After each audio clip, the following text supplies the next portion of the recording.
ಕಾಂಗ್ರೆಸ್ನಲ್ಲಿ ರೇಸ್ ಆರಂಭ ಆಗಿದೆ. ಅದು 2028ರ ನಾಯಕತ್ವಕ್ಕೆ. ಒಬ್ರಲ್ಲ ಇಬ್ರಲ್ಲ ಅರ್ಧ ಡಜನ್ ನಾಯಕರಿದ್ದಾರೆ. ಆದರೆ ಈ ಸರ್ಕಾರದ ನಂಬರ್ 2 ನಾಯಕ ಡಿಕೆಶಿ ಕಾಂಗ್ರೆಸ್ಗೆ ಅಪತ್ಯವಾದ ಹಿಂದೂ ಜಪ ಮಾಡ್ತಿದ್ದಾರೆ.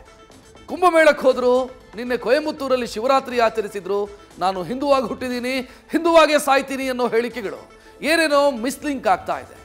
ಡಿಕೆಶಿಯ ಫಾರ್ಮುಲಾ ಸಕ್ಸಸ್ ಆದರೆ ಬಿಜೆಪಿಯ ಬಹುದೊಡ್ಡ link miss ಆಗೋದಕ್ಕಿದೆ.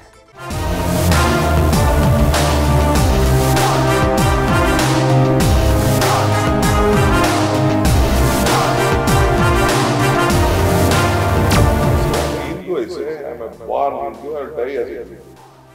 But I love all religions. I love all religions, I respect all religions.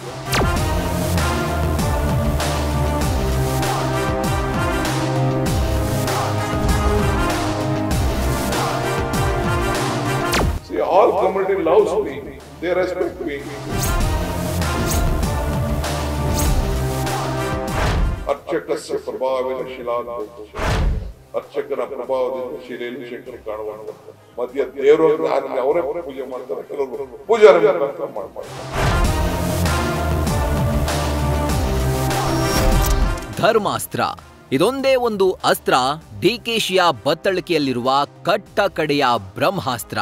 ಮತ ಅಂಕ ಗಣಿತದ ಮಹಾಶಾಸ್ತ್ರಕ್ಕಿಳಿದ ಈ ರೇಖಾ ತಜ್ಞ ಈಶಾ ಫೌಂಡೇಶನ್ಗೆ ಹಾಜರಿ ಹಾಕಿ ಹೊಸ ಲೆಕ್ಕಾಚಾರದ ಪಾಲಿಟಿಕ್ಸ್ಗೆ ಕಾಂಪೌಂಡ್ ಹಾಕಿದ್ದಾರೆ. ಕನಕಪುರದ ಚತುರ ಚದುರಂಗದ ಮಹಾ ಕಿಲಾಡಿ ಇಟ್ಟ ಹೆಜ್ಜೆಗಳು, ಹಸ್ತದಲ್ಲಿನ ಅನುಮಾನದ ಹಳದಿ ಕಣ್ಣುಗಳು ಕಡುಗೆಂಪಾಗ್ತಾ ಇವೆ. ಕಾರಣ ಡಿಕೆಶಿ ಸಮ್ಮುಖ ಕಾಂಗ್ರೆಸ್ಗಾದ ಅದೊಂದು ದೊಡ್ಡ ಅವಮಾನ. ಈಶಾ ಫೌಂಡೇಶನ್ನಲ್ಲಿ ಅಪಮಾನ. ಡಿಕೆಶಿ ಇದೆಂಥ ಮೌನ? ಹಿಂದುತ್ವ ಮಂತ್ರ ಹಿಂದಿದ್ಯಾ ಕಾಂಗ್ರೆಸ್ ಕಟ್ಟಪ್ಪನ ರಣತಂತ್ರ? ಕಾಂಗ್ರೆಸ್ ಮತ್ತು ಗಾಂಧಿ ಕುಟುಂಬದ ಅತ್ಯಂತ ನಿಷ್ಠ ನಂಬಿಗಸ್ತ ಅಂಬಿಗ ಡಿಸಿಎಂ ಡಿಕೆಶಿ ಎದುರೇ ಹಿಂದಿನ ಯುಪಿಎ ಸರ್ಕಾರವನ್ನ ಸದ್ಗುರು ಜಗ್ಗಿ ವಾಸುದೇವ್ ಟೀಕಿಸಿದ್ದಾರೆ. ಕೇಂದ್ರ ಗೃಹ ಸಚಿವ ಅಮಿತ್ ಶಾ ಹೊಗಳುವ ಭರದಲ್ಲಿ ಮಾತಿನ ದಾಳಿ ನಡೀತಾ ಇದ್ರೂ ಡಿಕೆಶಿ ಚುಪ್ ಚಾಪ್ ಆಗಿದ್ರು. ಬಾಂಬ್ ದಿನಗಳ ಹೇಳಿಕೆಗೆ ಎಲ್ಲೆಡೆ ಚಪ್ಪಾಳೆ ಸುರಿಮಳೆ ಆಗ್ತಿದ್ರೆ DKShi ಮೌನಕ್ಕೆ ಜಾರಿದ್ರು. Things were happening in the country that every month there used to be a bomb blast. Next, where is the menu? Hyderabad, Bangalore, Mumbai, Pune, you name it. You have not heard of such things for the last 10 years.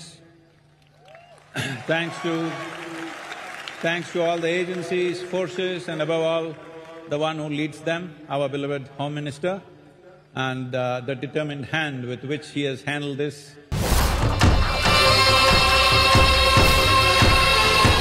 Kumbh Mela ಮತ್ತು ಶಿವರಾತ್ರಿಯಲ್ಲಿ ಡಿಕೆಶಿ ಭಾಗಿಯನ್ನ ಕಾಂಗ್ರೆಸ್ನಲ್ಲಿ ಆಕ್ಷೇಪ ವ್ಯಕ್ತಪಡಿಸಲಾಗ್ತಾ ಇದೆ.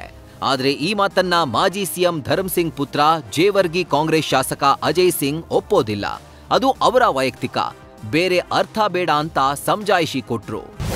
ಆದ್ರೆ ಇವತ್ತು ಸದ್ಗುರು ಅವರು ಸಾರ್ವಜನಿಕವಾಗಿ ಯಾರಿಗೂ ಕರಿಬಹುದು ಅಂತಹ ಒಂದು ವೇದಿಕೆಯಲ್ಲಿ ನಮ್ಮ ಉಪಮುಖ್ಯಮಂತ್ರಿಯವರು ಕರೆದಿದ್ದಾರೆ. ಅವ್ರದ್ದು ವೈಯಕ್ತಿಕವಾಗಿ ಅವರು ಅಲ್ಲಿ ಹೋಗಿದ್ದಾರೆ. ಮಹಾಶಿವರಾತ್ರಿ ದಿನ ಆ ಒಂದು ಕಾರ್ಯಕ್ರಮದಲ್ಲಿ ಭಾಗಿಯಾಗಿದ್ದಾರೆ. So I don't think there is any problem in that. ಆದ್ರೆ ಡಿಕೆ ಶಿವಕುಮಾರ್ ನಡೆ ನುಡಿ ಮಾತ್ರ ಬಿಜೆಪಿ ಸಂಭ್ರಮಕ್ಕೆ ಕಾರಣವಾಗಿದೆ. ಆಗ್ಲೇ ಕಾಂಗ್ರೆಸ್ ಭವಿಷ್ಯದ ಬಗ್ಗೆ ಶರ ಬರೆಯಲಾಗ್ತಾ ಇದೆ. ಬಿಜೆಪಿ ರಾಜ್ಯಾಧ್ಯಕ್ಷ ವಿಜೇಂದ್ರರಿಗೆ ಕ್ಷಿಪ್ರ ರಾಜಕೀಯ ಕಾಣಿಸ್ತಾ ಇದ್ರೆ ವಿಪಕ್ಷ ನಾಯಕ ಆರ್ ಅಶೋಕ್ ಅಂತೂ ಥೇಟ್ ಜ್ಯೋತಿಷಿ ಆಗೋಗಿದ್ದಾರೆ. ಆಗ್ಲೇ ಡಿಕೆಶಿ ಸೇರಿಸಿಕೊಳ್ಬೇಕಾ ಬೇಡ್ವಾ ಅನ್ನೋ ಯೋಚನೆ ಮತ್ತು ಯೋಜನೆ ಆರಂಭಿಸಿದ್ದಾರೆ. ನಾನು ಮುಹೂರ್ತ ಕೊಟ್ಟಿದ್ದೀನಲ್ಲ, ನವೆಂಬರ್ 15, ನವೆಂಬರ್ 16. ಆ ಮುಹೂರ್ತದ ಪರಿಣಾಮನೇ ಇದೆಲ್ಲ. ಈಗ ಏನೇನು ನಡೀತಾ ಇದೆಯೋ ಆ ಮುಹೂರ್ತದ ಪರಿಣಾಮ. ಬಹಳ ಜನ ಇದ್ದಾರೆ ಕಾಂಗ್ರೆಸ್ ಅಲ್ಲಿ, ಏಕನಾಥ್ ಶಿಂದೆ ಅವರು, ಅದರಲ್ಲಿ ಡಿ ಕೆ ಶಿವಕುಮಾರ್ ಅವರು ಒಬ್ರು ಇರ್ಬೋದು. ಕಾಂಗ್ರೆಸ್ ಪಕ್ಷದಲ್ಲಿ ದಿನೇ ದಿನೇ ಒಳ ಜಗಳ ಜಾಸ್ತಿ ಆಗ್ತಾ ಇರ್ತಕ್ಕಂಥ ತಾವೆಲ್ಲರೂ ಕೂಡ ಗಮನಿಸ್ತಾ ಇದ್ದೀರಿ. ನಾನು ಅವತ್ತೇ ಹೇಳಿದ್ದೇನೆ, ಮುಂದಿನ ದಿನಗಳಲ್ಲಿ ಕ್ಷಿಪ್ರ ರಾಜಕೀಯ ಬೆಳವಣಿಗೆಗಳು ರಾಜ್ಯದಲ್ಲಿ ನಡೀತದೆ ಅನ್ನೋದನ್ನು ಹೇಳಿದ್ದೇನೆ ಆಡಳಿತ ಪಕ್ಷದ ಕಾಂಗ್ರೆಸ್ ಪಕ್ಷದಲ್ಲಿ.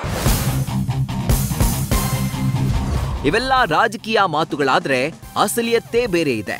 ಬಿಜೆಪಿಯನ್ನೇ ದಿಕ್ಕು ತಪ್ಪಿಸುವ ಲೆಕ್ಕ ಹಾಕಿರುವ ಡಿಕೆಶಿ ಬ್ಲೂ ಪ್ರಿಂಟ್ ಸಿದ್ಧಪಡಿಸಿದ್ದಾರೆ. ಆ ರಣರೋಚಕ ಸ್ಕ್ರಿಪ್ಟ್ ಅನ್ನೇ ತೋರಿಸ್ತೀವಿ ನೋಡಿ. ಪವರ್ ಫೈಟ್ ಸೈಡ್ ಲೈನ್ ಮಾಡಿ 2028ರ ವಿಧಾನಸಭೆ ಎಲೆಕ್ಷನ್ನತ್ತ ಟ್ರಬಲ್ ಶೂಟರ್ ಫೋಕಸ್ ಆರಂಭಿಸಿದಂತೆ ಕಾಣಿಸ್ತಾ ಇದೆ. ಆ ಆರಂಭದ ಮುನ್ನುಡಿಯೇ ಈ ಶಿವನ ಅಧಿಕಾರ ಸ್ತೋತ್ರ ಪಠಣದ ರಣರೋಚಕ ಕಥನ. ಕೆಪಿಸಿಸಿ ಸಾರಥಿ ಡಿಸಿಎಂ ಡಿಕೆಶಿ ಅಹಿಂದಕ್ಕೆ ಸರಿಸಮ ಮತ ಬ್ಯಾಂಕ್ ಸೃಷ್ಟಿಸುವ ಫಾರ್ಮುಲಾ ಸಿದ್ಧಪಡಿಸ್ತಾ ಇದ್ದಾರೆ. ಕೇವಲ ಹಿಂದುತ್ವಕ್ಕಾಗಿ ಬಿಜೆಪಿ ಅಪ್ಪುವ ಅಲ್ಪಸಂಖ್ಯಾತ ಓಲೈಕೆ ಎಂಬ ಕಾರಣಕ್ಕೆ ಕಾಂಗ್ರೆಸ್ ದ್ವೇಷಿಸುವ ವರ್ಗವನ್ನ ಸೆಳೆಯುವ ಸೆಳೆತ ಸೃಷ್ಟಿಸಿ ಸೇತುವೆ ಕಟ್ಟುವ ಕಾರ್ಯ ಕನಕಪುರ ಮತಶಿಲ್ಪಿ ಪ್ಲಾನ್ ಎಕ್ಸಿಕ್ಯೂಟ್ ಮಾಡ್ತಿದ್ದಾರೆ ಅನ್ನೋ ಮಾತಿದೆ. ಅಲ್ಲದೆ ಇದು ಕಾಂಗ್ರೆಸ್ ಮತವಾಗಿರದೆ ತಮ್ಮ ವೋಟ್ ಬ್ಯಾಂಕ್ ಆಗಿಸುವ ಲೆಕ್ಕಾಚಾರದಲ್ಲಿದ್ದಾರೆ ಡಿಕೆಶಿ. 2028ಕ್ಕೆ ಈ ಮತ ಸೆಳೆದು ತಂದಲ್ಲಿ ಅಧಿಕಾರ ಗಟ್ಟಿ, ಇಲ್ದಿದ್ರೆ ಅಹಿಂದ ದಾಳಕ್ಕೆ ಮತ್ತೆ ಬಲಿಪಶು ಆಗುವ ಭಯ ಇದೆ. ಇದಿಷ್ಟು ಡಿಸಿಎಂ ಡಿಕೆಶಿ ಹೆಣೆದಿರುವ ಪವರ್ಫುಲ್ ಪ್ಲಾನ್. ಅಷ್ಟಕ್ಕೂ ಈ ಪ್ಲಾನ್ ಸಕ್ಸೀಡ್ ಆಗುತ್ತಾ ಅನ್ನೋದು ಯಕ್ಷ ಪ್ರಶ್ನೆ. ಅದಕ್ಕೆ ಭವಿಷ್ಯ ಉತ್ತರ ಕೊಡಬೇಕು. News first bureau. News first ನಿರ್ಭೀತಿಯಿಂದ ನಿಮ್ಮ ಪರವಾಗಿ.